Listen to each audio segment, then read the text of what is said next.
Hi, I'm Jonathan from Potency.world. Business transformation, education transformation, and social mobility transformation in one major project.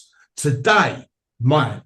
So, relationships, be them work, friend, intimate partner, parents, and there are so many different ways of there are so many struggles from my perception. So today we're going to get into relationships. You're going to speak to people who have a broad range of experience, and I hope that you get something from this. This is the interview.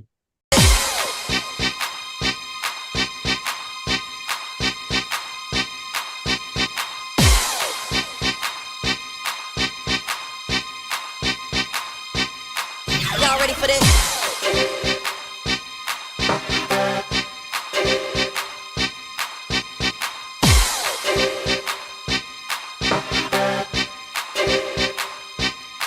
Y'all ready for this?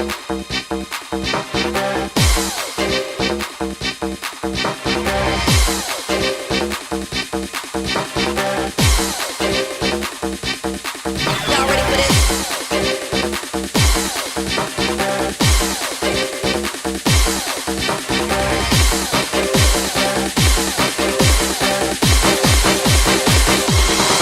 Y'all ready for this?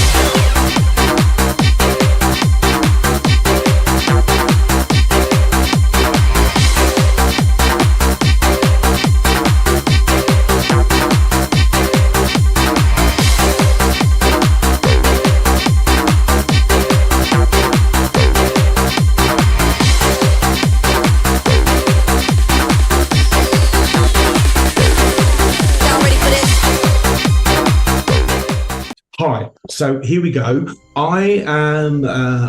It is my want to dive straight into the conversation. What I'm going to do though is I'm going to ask the person I speak to first and all of the people subsequently to explain what it is about their childhood that tells me about the person they are today. So, conversations about relationships, balance. Michelle Minnikin is going to offer some perspective later on, but I'd like to turn to Naomi, and I'd like to know two relationship types that you know that have struggles. But first, what made you the woman you are today? Well, I only know one type that has relationship struggles, and that's humans. Aha, very good. Very That good. is, but yeah, my what made me the woman today? Well, one, everyone around me seemed to be having a very, very difficult time, Mm. and why is life so difficult? And that's, what got me into what I'm doing today is that life felt very, very difficult for me and for everyone around me. And, why is that? Why is life is as difficult as you want to make it. So I Mm. just went on a lifelong journey to make life easier and happier and to teach that to the next generation. Because the bad habits pass down the generations forever. It's no one person's fault. And my big driver is let's learn some healthier habits and pass on a new legacy for the next generation. So, is it fair to characterize that as a lack of resources, help, ideas as a child? Yeah, I just think, you know, people are traumatized and everyone's carrying trauma and, it passes down the generations and we're all just doing the best we can with what we've got and we're not doing it very well and nobody teaches us very simple stuff that will make it all a lot easier. So yeah, once I got these skills that the reason I do this work is because I got coached. And once I got hold of these skills, oh my God, life got so much easier. Mm. And yeah, it's just, I think everyone here is just on a mission to spread the knowledge. It's not a secret. And it's not a personality type or luck or how clever you are. It really is just simple stuff that hopefully one day they'll teach at school. I don't Mm. know if I'm answering your questions. I think you are. And certainly the way you've touched on trauma is something that I can relate, but not now. And I particularly like your they're only human relationships. So you've developed a set of skills from coaching. What would you say is the summary of those skills? Well, it's just really simple. Just what I teach is simple, practical, emotional management and communication skills, and just that understanding of when emotion is high, intelligence is low, and our ability to communicate drops significantly. There's I'm not a therapist, and therapy is amazing. I'm a coach and I'm teaching, in the moment, how do you want to, interact and how do you want to communicate? And yeah, that's just what I'm teaching, just that really simple, practical stuff to Mm. move you forward to where you want to go. So, from a coaching perspective, knowing where you want to go. Well, coaching is future focused. I love to, the simplest way I describe it is therapy is the why, coaching is the how. Mm. So we're not going to sort of I just recognize I think most people have great awareness of why they struggle and, what they grew up with. We're very well informed now, but it's that. So what do you want to do about that? How do you want to move forward? What is it that you want? That's what I really, therapy, I did a lot of therapy, and therapy got me coping it kept me functioning in really important moments. But I got to a point where I didn't want to just cope. I wanted Mm. more. And that's what coaching gave me. So yeah, coaching is future focused. You're taking action, you're identifying goals, you're moving forward. And I love to do that with people in their relationships. Intimate relationships. Yeah. Yeah.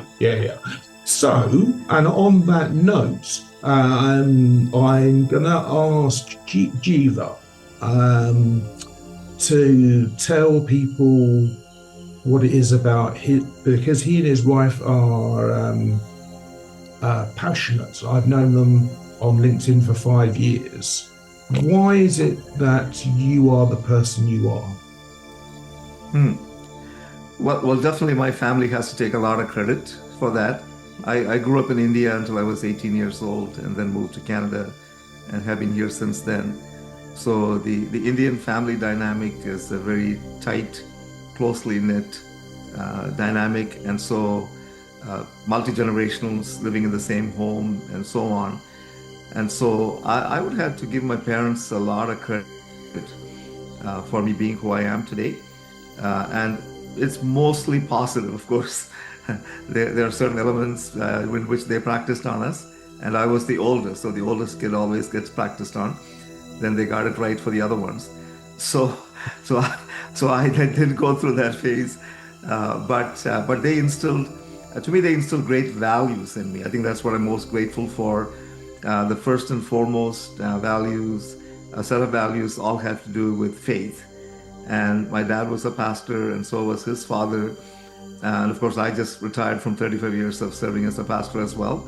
And a lot of that, so all of that had to go back with the faith that was, imparted to me and instilled in me.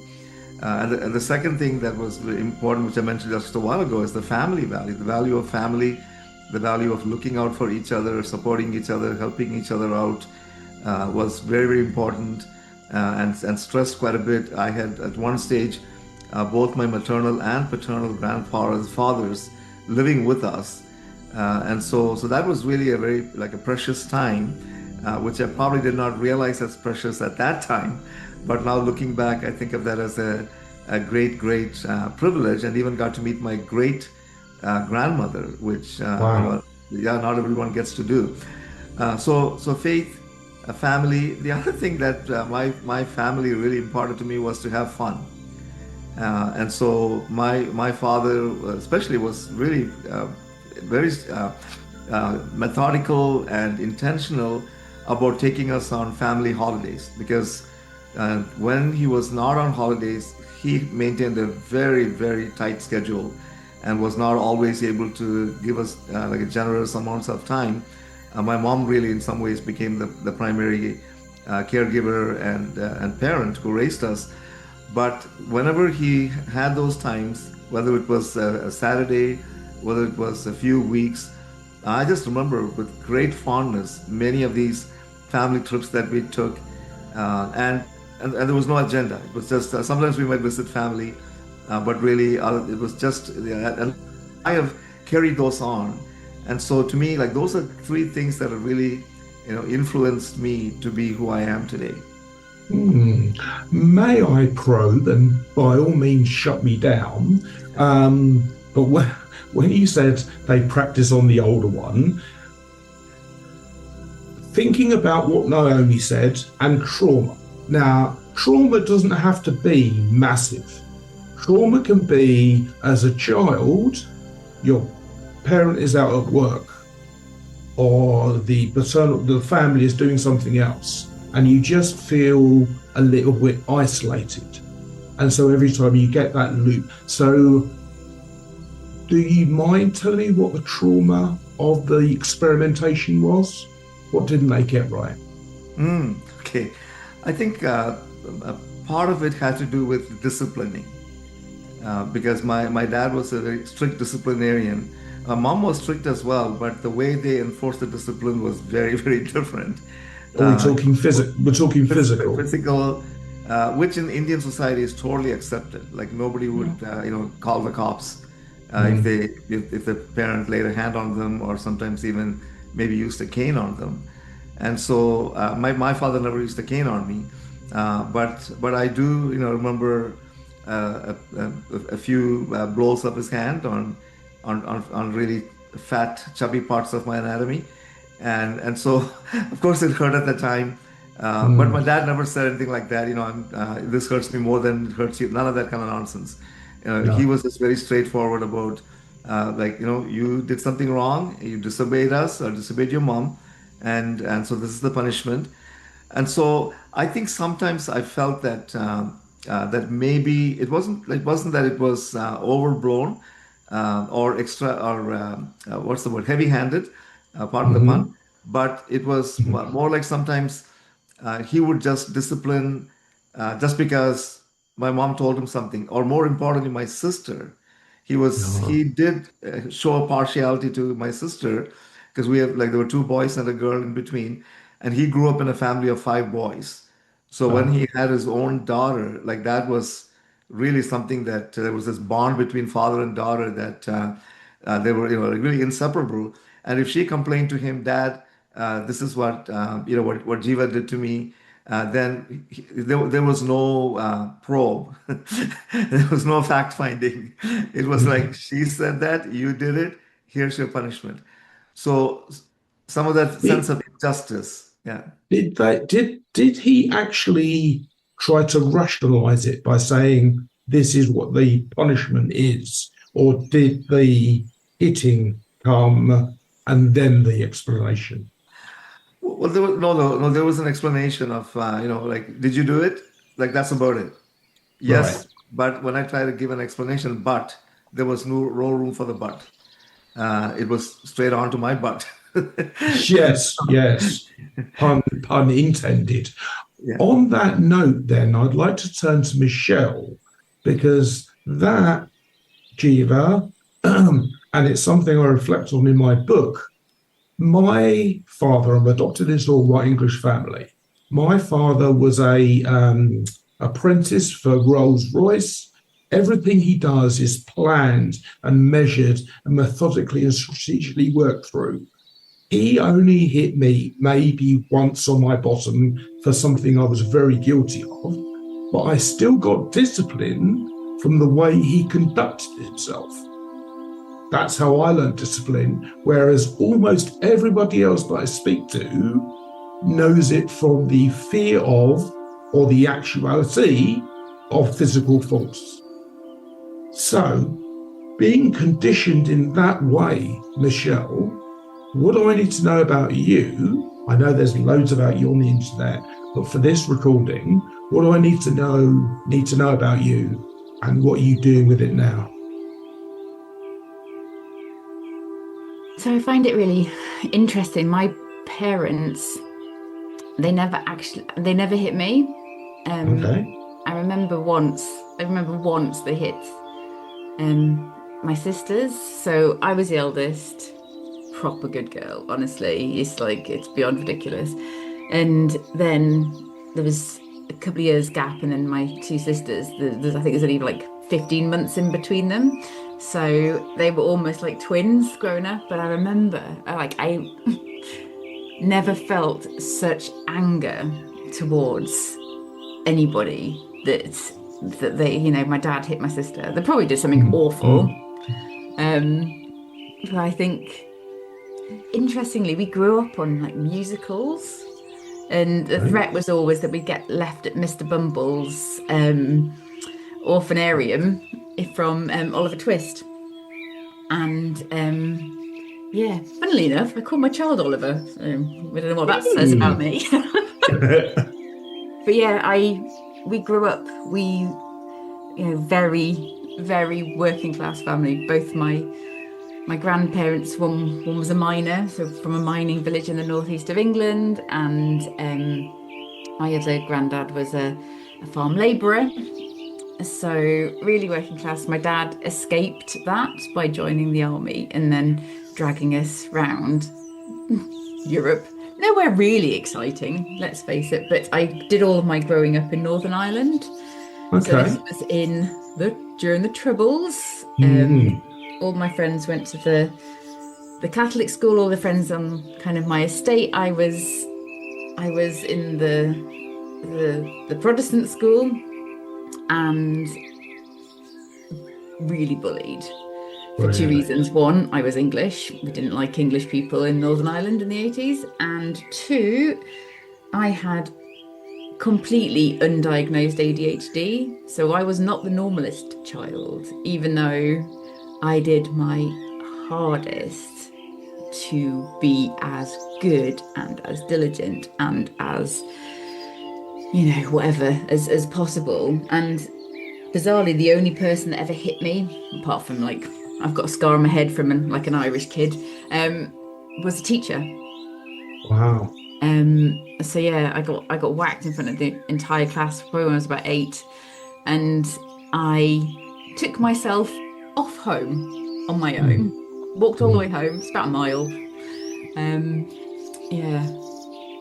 Luckily the IRA didn't know. Yeah. So I would have been a really good kidnap target. But yeah, the next thing you know is I just turned up on the doorstep. So yeah, I think knowing that exclusion piece, what it feels like to completely not belong for multiple reasons, was useful. But yeah, completely conditioned to be as good a possible girl as I could be. And hence your book, Good Girl Deprogramming, and your podcast, Good Girl Deprogramming. This lady, for people watching, I got 40 pages into her book, and I said to her, I have to have you for my project. So listen to the podcast, anyone watching this video. So, Michelle, we're talking about, and you talk about it in your book, the earth moving beneath you, in terms of moving around, to be put in that schooling situation in those, my God. So, okay. Traumatized you now, haven't I?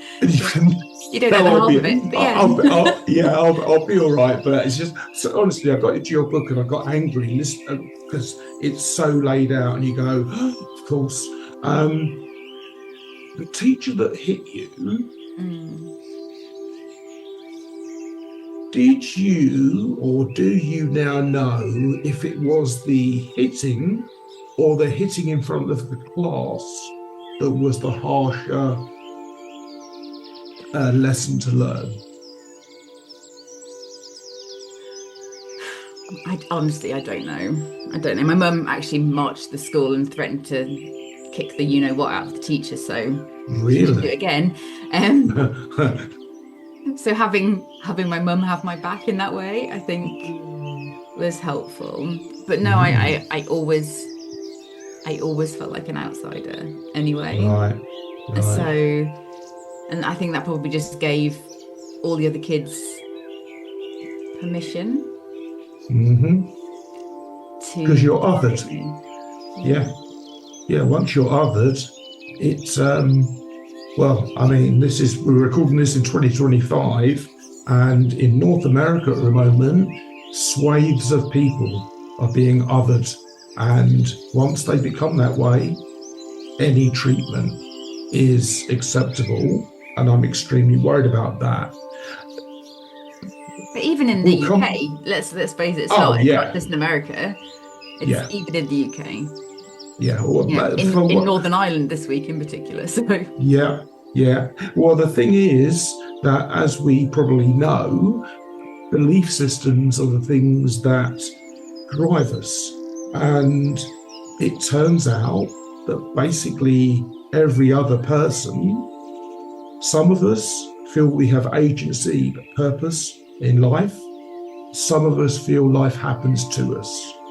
If we feel life happens to us and we can be pointed to a person, then anger and otherness is the natural response, unfortunately.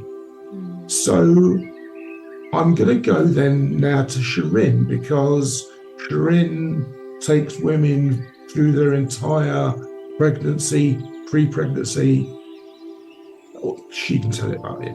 Sherine, what do I need to know? I know a lot about you. What do people watching need to know about how and why you are doing what you're doing now? Yeah, it was lovely to be here. And hello, everyone. What was really interesting, while I was busy thinking what it is, what's going on here, and what made me, and I actually really am probably in a place now where I can really honestly say I am the result of the many choices I made. And the caveat is, how did I make those choices, right? Where did I begin those choices and how did they arise? So I suppose that's where the stuff that we're all talking about is, where was my first trauma, for example, right? My mother, I would say my first trauma is that my mother, fell pregnant out of wedlock, which was really traumatizing for her. She was an incredibly anxious person, but also a very massive controller and perfectionist, which meant she never asked for help. So she tried to do it all alone, and I was a failure to thrive child. So for 3 weeks, apparently, I barely had food. So I cried all the time. And my mother was not the most emotionally available human being that I can probably say, although I know deep down she was actually very, very soft inside, but there was something else going on. And so I really feel that, one of the first traumas for me was even before birth, right? The start of when my mum was having, got pregnant, and all the trauma there. But I also think that it's also before that. My mum had a very traumatic lifetime. And so that, in combination with the trauma that she would have experienced, having to keep her pregnancy a secret, but certainly not until later on, and then later on having to struggle through that, through the postnatal period, I think was really, really challenging for her. And it certainly didn't help that later on, 16 months later, my brother was born. And, the doctors realized that she had NTD. And so there was so much anxiety. NTD? She hadn't had NTD because she was a rhesus negative. And that meant that a child probably could be born with some form of malformation. Generally, a lot of it is dyslexia, Okay. which my brother had, right? Okay. Big one is often some sort of brain problem or cardiac. So luckily he was healthy in one way, but he certainly did struggle with dyslexia. So it didn't help. My mum didn't really didn't have any idea how to eat proper food because she cooked everything away. So there was a lot of stuff that, from an environmental sort of situation, there was, of course, both parents were not available really emotionally. And then, of course, there's religion, right? Often people, I certainly think in those times, religion was really a big thing. And so you didn't do things according to the church. And I used to fight with the priest and say, no, I don't believe what you say. Or I'd tell him the service was too short, too long. And so he had to cut his service down. So that was really quite interesting. I was quite a vocal child, but I was also beaten a hell of a lot. So, which was really interesting. My mother had this theory: you rule the you either rule the child or the child rules you. And so, from a very early age, I really didn't have the idea of an opinion for myself, really, even though I struggled to have one, and I did fight a lot for it. I can honestly say I had a lot of hidings. So I really learned to be under the radar. So I had to learn how not to be under the radar and not show up too loudly, just loudly enough. And I was an incredible person that loved and fought for justice for other people, but I could never fight for myself. And everyone thought that I was the good one. My brother was always seemed to be the bad one, but I realized that actually that was a really good strategy, being the good girl, at least being seen to be the good girl. It really did. Yeah, it was one of the things that was very, very powerful and useful. But of course, it meant that, lots of myself was restricted in that way. So, I mean, I've been going on a journey, and part of that is really as I moved on in life. I mean, I like Michelle, I pretty much went through 7 or 8 schools. My parents left, so it was totally leaving a place and then going to a new place. So totally the outsider, always having to come in, and never really connecting with people. Finding it very hard to fit in, because as you get older, social groups are now already formed. Whereas when you're junior school, the earlier junior school is not so bad, but later on it becomes quite challenging. So it was really an interesting aspect of how I then recognized that my strategy was to be able to, one, I was an empath anyway, but to be able to see what mattered to people. That was for me, and I used to focus on giving the best presents. I would say I would know a lot about people, and I'd be able to address each of those things, almost like the psychic. But it was only because I had this super duper sense of being able to look beneath the surface of what was going on for people. I was very able to look at changes within people's faces. So even when you were young, then you became aware of the power. Yeah. Because that power might be misinterpreted. The awareness. Yeah. It's how a child adapts, isn't it?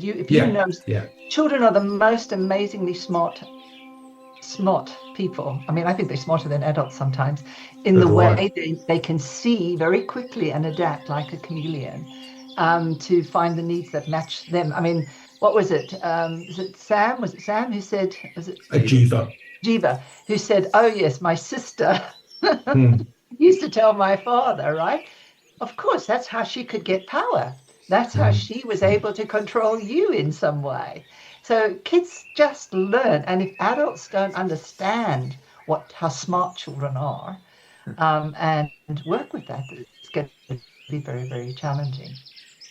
So I guess, part of my upbringing, growing up in very small towns as well, in Africa, and I spent a lot of time with my granny in the bush, I really got to know nature as well. And I was able to kind of put these two things together and recognize I could see a snake in the grass and I would be able to see if it was going to move or not. I mean, these kind of things I was really aware of, interpreting whether an animal will jump or so.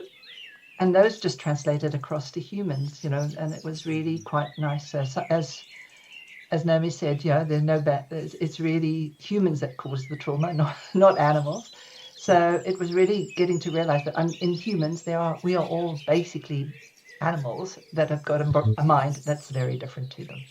So yeah, that was, you know, our emotional body is definitely the runner, and then we've got our thinking body that kind of drags along. Right, so I will just briefly cover me because I'm not really here to be connected with. So I'm adopted into this white British family, and I have always known, because obviously my skin colour, I knew I was adopted from like the earliest time I can remember, never a question. As I grew a bit older, and I don't remember how old I was when I was told this, but I was told that the reason I'm adopted is because my mother had a massive bleed before my 5-year-old brother was delivered about a month before. And then during an 18-hour delivery, he pulled her womb out, a womb prolapse. Now, I know, because I've looked into neuroscience and neurology and all that sort of stuff, I know that flooding cortisone into a tiny baby is going to cause problems. And therefore, in the same way as all of you have said in a way, Jeeva may be accepted, I've always felt outside. And I've actually got a website called The Outsider Perspective, because I realized this so innately. Right, now I want to throw it open to the room. So you just dive in and we'll hope that we're basically civilized enough. We've all talked about pretty profound traumas that have made us who we are. What is the one thing a person watching this can do differently tomorrow to make that first step towards something that we know? Dive in. You're not diving in. I'd love to go first. I mean, it's about just that awareness. I teach a lot of helping people have awareness in the moment, and so a really simple way to know that something's coming up from your past is if your reaction is out of proportion to the moment in front of you. It's historic. And so it's like, you know, I'll give you an example. I used to have this very strong beliefs about the family eating sugar. And I can remember walking into the sitting room one day and my husband was sharing a packet of biscuits with my daughter. And I had such a strong reaction to this. And thanks to this work, I took myself off. And it was like, you know, it was as if he was giving her something illegal that could harm her. And that, you know, what is going on? You know, so, and if you're having these kind of reactions, you've got to get curious. So I love those just really practical examples that people can hold on to, because life's going a million miles an hour and it's hard to catch it all. So is this a fair summary to say that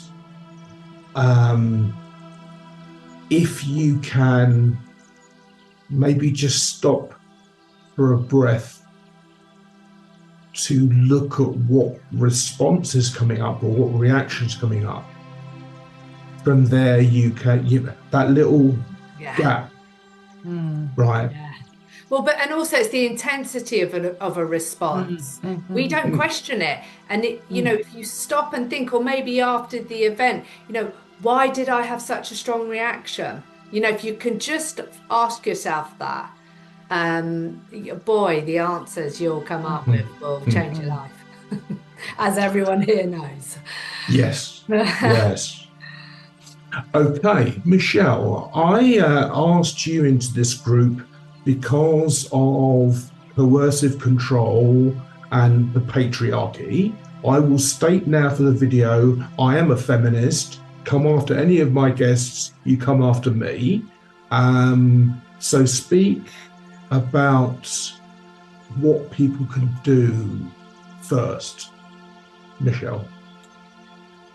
Well, it's always that awareness. So I honestly believe we're living in systems of control that we did not choose, systems that were passed down to us, that are trained into us from birth. You've got the patriarchy and all of the ways that men and women are bullied, coerced, threatened, rewarded into behaving a certain way. Then you've got all of, the capitalism stuff as well. It's like, all of these systems. And so, yeah, it's awareness that most of us are doing the best we can in these systems. And if we don't know about them, then it's kind of not our fault, really. And I think my number one after that self-awareness bit is, don't try and do this stuff on your own. You don't necessarily need a coach or a therapist, but just somebody who you can talk to and be real and honest. Because one of the ways that patriarchy keeps us separate, both men, women, everybody, is by this divide and conquer strategy, by this isolation strategy, by this telling everybody they just have to figure it out for themselves. And we have these masks on that we're so afraid that if somebody sees us, they won't like us. Bizarrely, I did a workshop in an organisation yesterday around rejection sensitivity, which is particularly in sort of neurodivergent people, but we're all, we're sensitive to that rejection. So if you even have just one person to be true with, then that is like golden. Let me throw a stick in the spokes of that brilliant theory. So there's a book called Everybody Lies, and most of it's about data science and what people actually search for on Google. But there's also an example from an experiment in there. For the sake of brevity, 10 heterosexual males, 10 heterosexual even females were shown pairs of pictures, say 10 pairs of pictures. Which do you fancy the most? Blah, blah, blah, blah, blah, blah, blah. Thanks very much. Have a cup of tea. Come back. We're going to ask you what you thought. They came back and the researchers pointed to the picture they did not choose. And within 3 minutes, people said, oh, yeah, well, the reason I chose this is because blah, blah, blah, blah, blah. We don't even remember our own choices, and then we lie about it to make ourselves seem good. Okay. So what's going to be a worthy question? Jeeva, given that your faith is much more important to you than maybe other people, what's the one thing that a person who does not have to be religious but can still see the magnificence in creation and know that it is bigger than us? So I don't necessarily think people need a God figure, but in your experience, this multi-levels of family, this support network, this passion for bettering oneself, what would be the one thing that you would recommend? It is very tough for me to answer this question without a faith base or reference. I'll keep this very, very simple. Like our fundamental principle, one of our fundamental principles is that we are created with a spirit, a soul, and a body. And so the body, of course, the physical stuff is pretty easy to explain. The soul is the collective name that we give to your mind, will, and emotions. And that's where a lot of the hurt resides, because of the memories, because of the emotions we either bottle up or express, and then they condition how we exercise our will to either move forward, fight or flight, all those kind of things. And the spirit level is where we believe the transformation needs to begin. And since most of the people we work with are people of faith, and specifically the Christian faith, then one of the things that we encourage people to do, and it's really telling that you talked about the overreacting or the excessive reaction, Naomi, to something that is fairly simple, because that happens in marriages all the time. And so sometimes when a spouse, overreacts, then they're actually not reacting to the spouse that made the cutting remark. They're actually responding out of the hurt that they had from their father or mother or grandfather, teacher, whoever it may be. And so what we have found, like one of the sayings that we have is, there are no such things as marriage problems, but there are two individuals with their own problems coupled together in a marriage. And by problems, what we actually mean is unhealed hurts. And so if those hurts are still festering, you will respond with hurt out of those hurts, and you will think nothing of hurting somebody else because it'll feel totally justified out of the hurt that you're bearing. On the other hand, if you learn how to receive healing for those hurts, now you respond in such a way that you actually help your spouse also heal. And so one of the simple questions that we teach people to ask, and again, we use the faith language that we use is, Holy Spirit, take me to the first place where I experienced this hurt. And I mean, you can actually ask that question without any reference to the Holy Spirit, and you will get an answer. And so sometimes they'll take you back to a classroom, as Michelle mentioned in her experience, or it can take back to, in my case, my dad disciplining me. And so I have to now do the hard work of forgiving the person that inflicted that hurt upon me, because that is the way the path to healing. And so when we do that, beginning in that, so that's what I call the spirit level. And then the hurt that resides in the soul level, your mind, will, and emotions, I totally agree with Michelle that some of these, the way to get the healing is not something you can do on your own. Reading some books, watching some videos, applying some steps is not going to cut it, because there is something very powerful about confessing something that you're going through or that you've experienced to another human being, which also is a biblical principle, by the way. And so when you do that, now as the healing begins to manifest more and more on the inside, it'll also then show itself in the way in which you treat each other on the outside. So to me, that would be the starting point, Jonathan. Okay, brilliant. And that faith-based faith in the Christian God, in your case, I've got a friend in AA, Alcoholics Anonymous, and he gives himself over to a higher power, which people take in different ways. And I like the fact that you identify, as Naomi identified earlier, that what we have are human problems rather than relationship problems. I know she's got to go fairly soon, but I want to come to Sherine, because we both talked about repairing ourselves.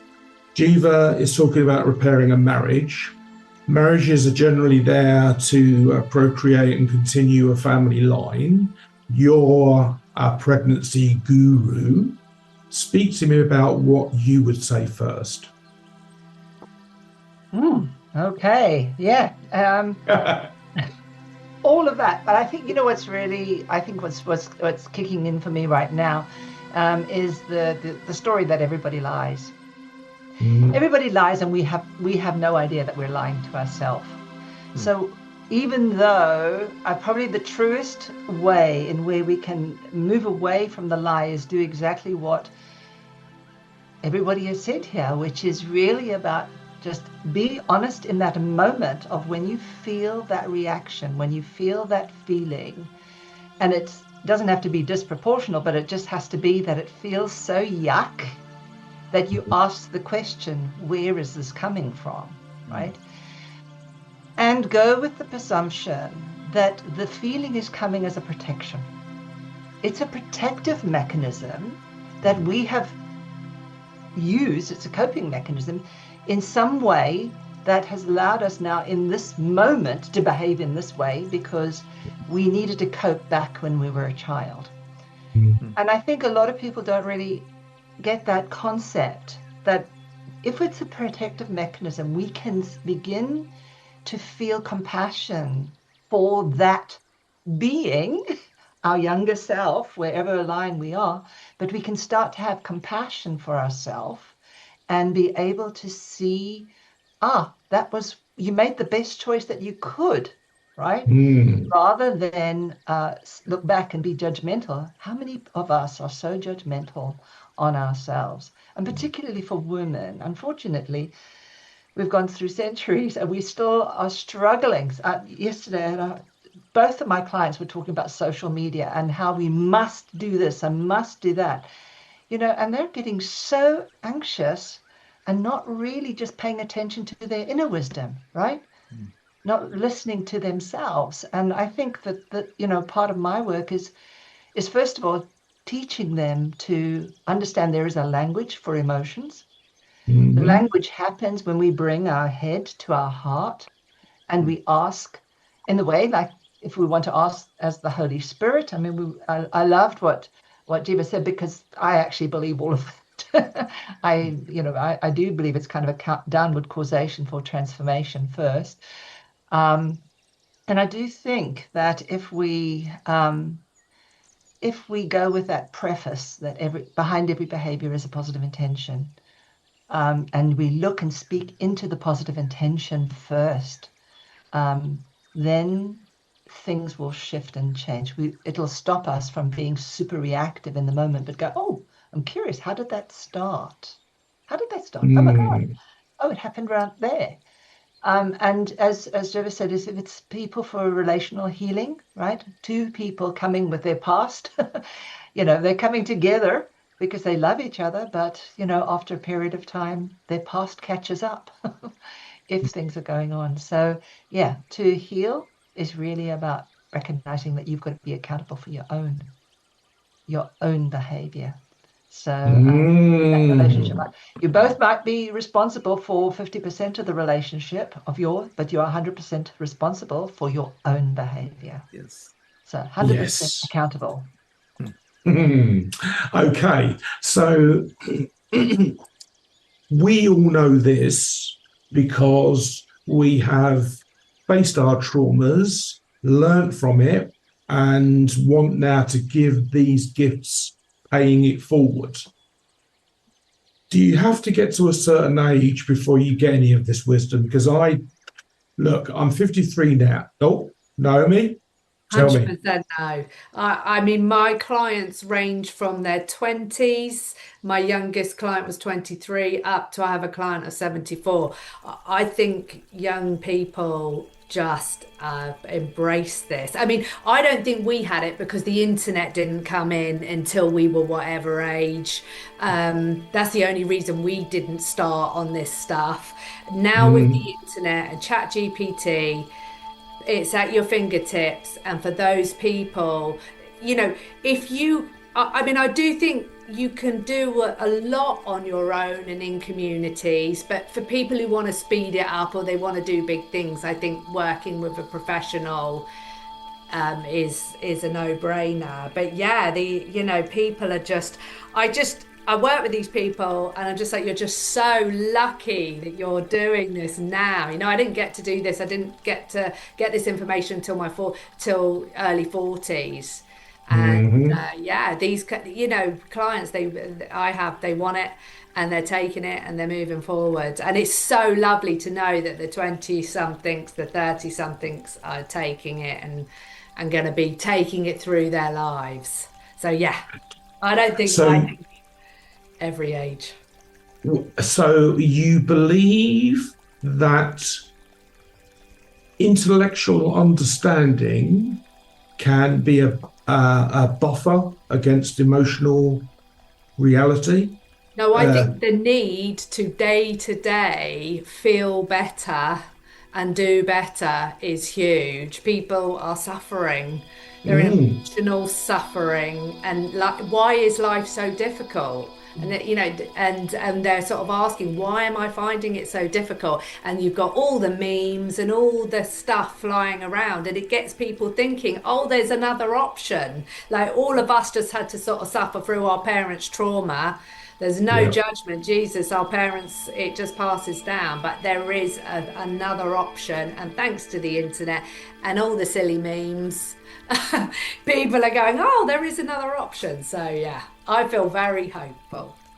Right. I know you've got 2 minutes to go, so I'm just going to throw this this stick in your spokes. So there's a TED talk called The Paradox of Choice. It's quite old, and it's about a guy trying to choose a set of jeans for trousers. And any more than 7 choices, and the human mind becomes overwhelmed. Now, I don't use a smartphone, so I am never doom scrolling. How do young people know and not know? Why do they stick to any path if there's so many paths? I don't know how to answer that. I don't really know what you're asking. Say it in another way, or someone else answer it. Would someone else like to answer it? No. No.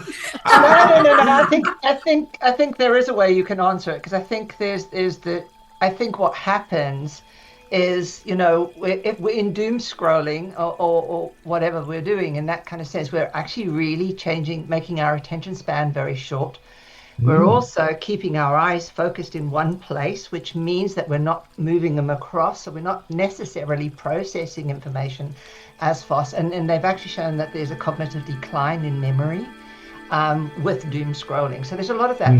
But the caveat is we know now how to correct things. We know now how to begin process. So the part of in schooling and things like that is teaching people mindfulness, attention and awareness, all the kinds of things that bring them back to themselves. Even in those moments, it only needs us to do it 5 or 6 times a day for us to keep our mental muscle resilient enough that we're able to hold enough information into memory. So I think it's just so long as we are able to hold that attention, and we can teach children and teach young adults, certainly, because I think once they get to older adults, it gets a little bit harder. If you haven't done it throughout your lifetime, you want to build the neural pathways for that. So you really want, certainly for me as a pregnancy mum, by teaching mothers to self-regulate so that they can quickly get back to normal, what happens is they have the calmer babies. They are the babies that even when they go and get upset, they can hold the baby and the baby calms down. And even if there's a lot of trauma going on, they've actually found that the baby has been fine.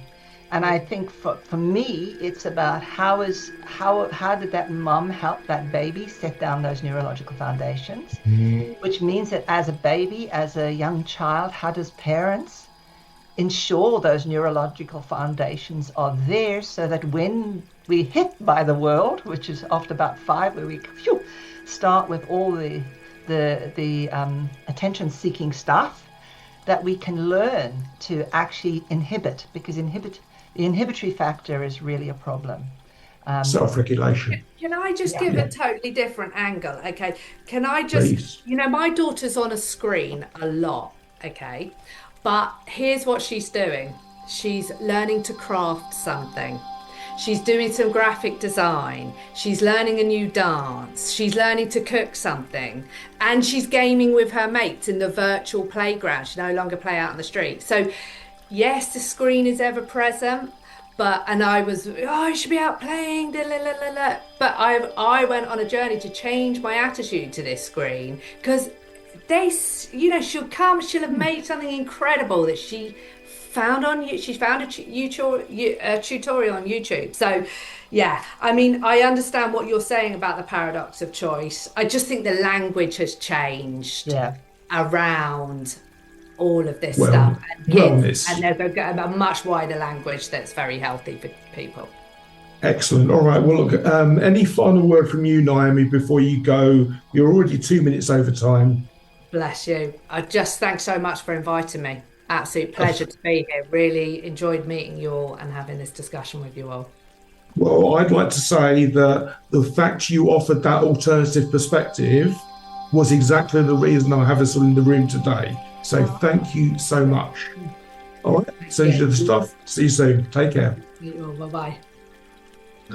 Right. So we won't carry this on any longer than feels necessary. Is there something you'd like to say to your own audiences that they can take from this video? Jeeva. Well, okay, what I'm going to say to married couples who are going through a crisis or who have maybe come to the conclusion that there's no hope left for them, that maybe the only alternative is to end this marriage and start afresh, any of those kind of thoughts, I want to give everyone a certain perspective. So couples often come to us, maybe let's say in their like mid to late 30s or even early 40s. And so one of the questions that we always ask them is, hey, let's give you a different perspective. Okay, so here's the perspective.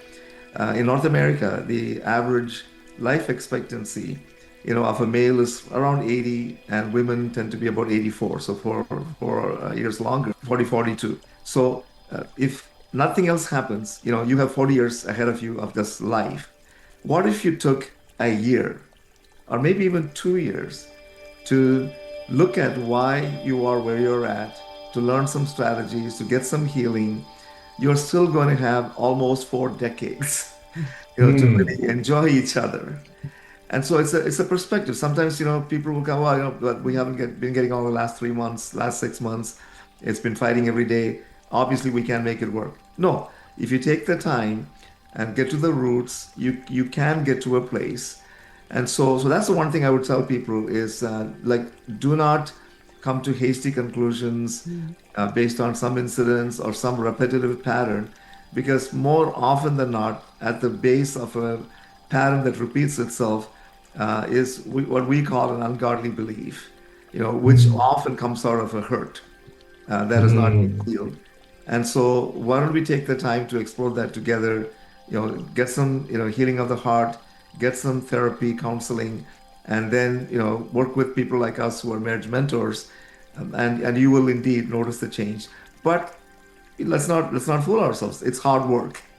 It takes time, it takes patience, and it takes unlearning some old patterns and embracing some new that may seem very strange to you when you first hear about them. That is beautiful insofar as you've laid out that 2 years is a reasonable amount of time in a life to spend on getting happiness, so that these people that offer quick fixes, there is no quick fix. The work has to be done. Jeeva, that's fantastic. Who would like to go next? I should have gone lady first, really, but we are where we are. Michelle. No, what? So I have translated the book into something suitable for 10 to 14-year-olds. So yeah, that's my news. We interviewed a young lady who is about to go to art school to study illustration, to be the illustrator, to make it pretty. But I've been collaborating with a former teacher as well. So there's 2 of us put our heart and soul into this new book to hopefully help younger people not fall into the same good girl traps as we did.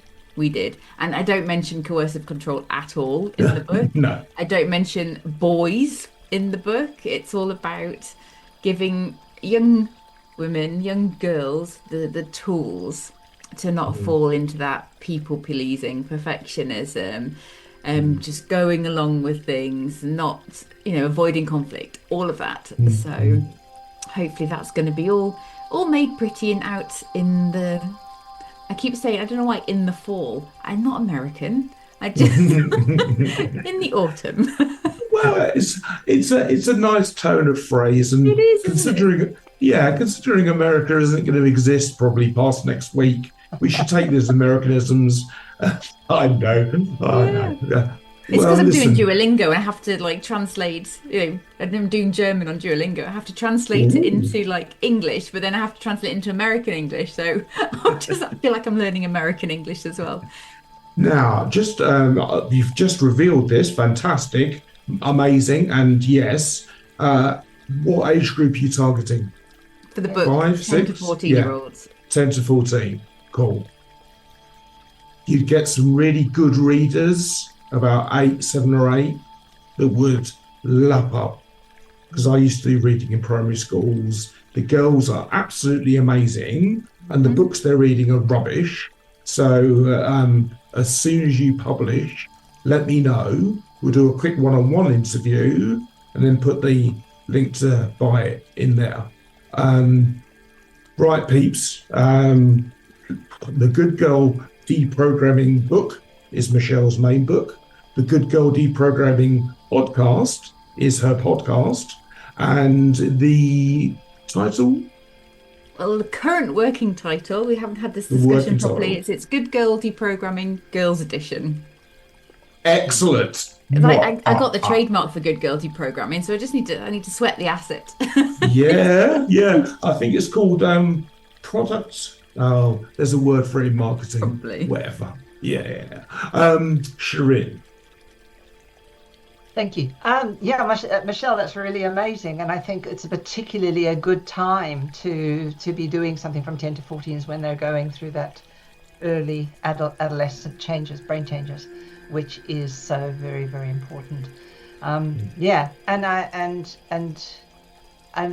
one of the things which I really think is so important, that is often where we get a lot of the teen pregnancies, right?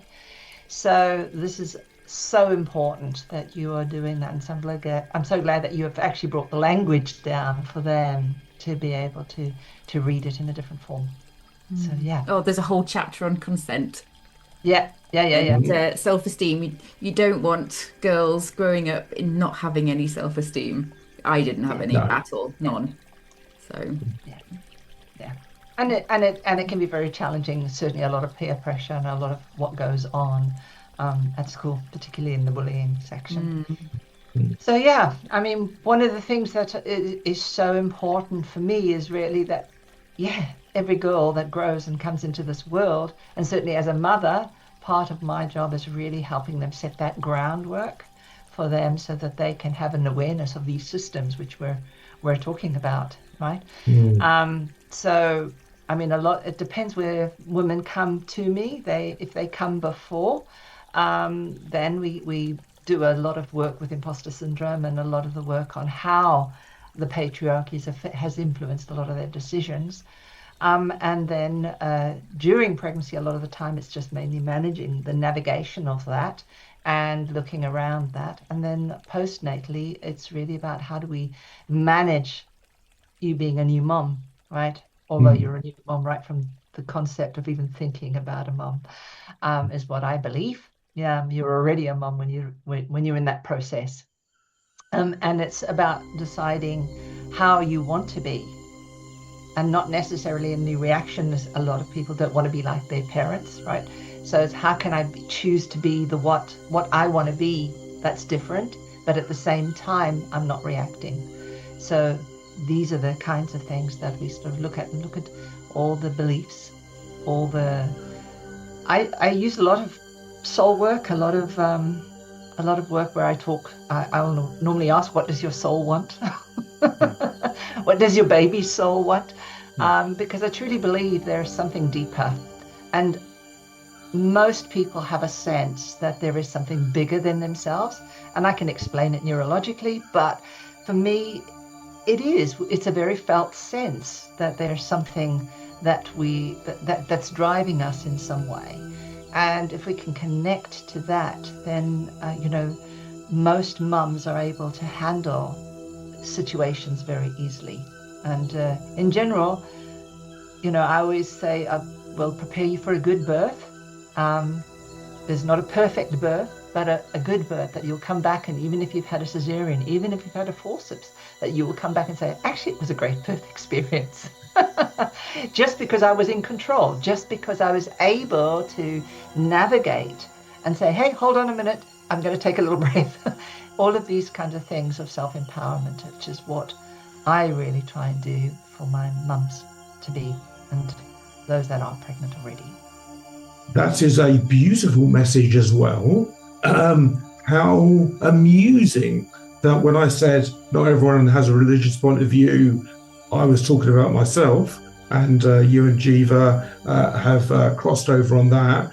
And what's astounding to me is that we all are approaching the same core problem from different perspectives and different time frames, which is why I like to have these conversations. All right, well, look, I'm going to tie it up now unless anyone would like to say anything specific.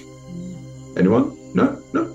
All right, so peeps, let's go to my speaker view. Yeah, speaker view. So peeps, I'm uploading this to my YouTube channel. These people are all in the notes. Connect with them, reach out to them, follow their stuff, because believe me, you will learn and you will question, and from that comes the possibility of change. What all of my speakers have touched on is what is at the core of my project, which is to have a sense of agency. Having a sense of agency means only that you believe you have some choice in how you respond. When people feel they have no choices, they react, and they're the reactions that my guests have been talking about. So I love this conversation, been really good. Let's go to gallery view while we all wave goodbye. I'm going to get a drink as well. Yeah, cool, excellent. I'm the only one that makes any noises. Right, thanks a lot.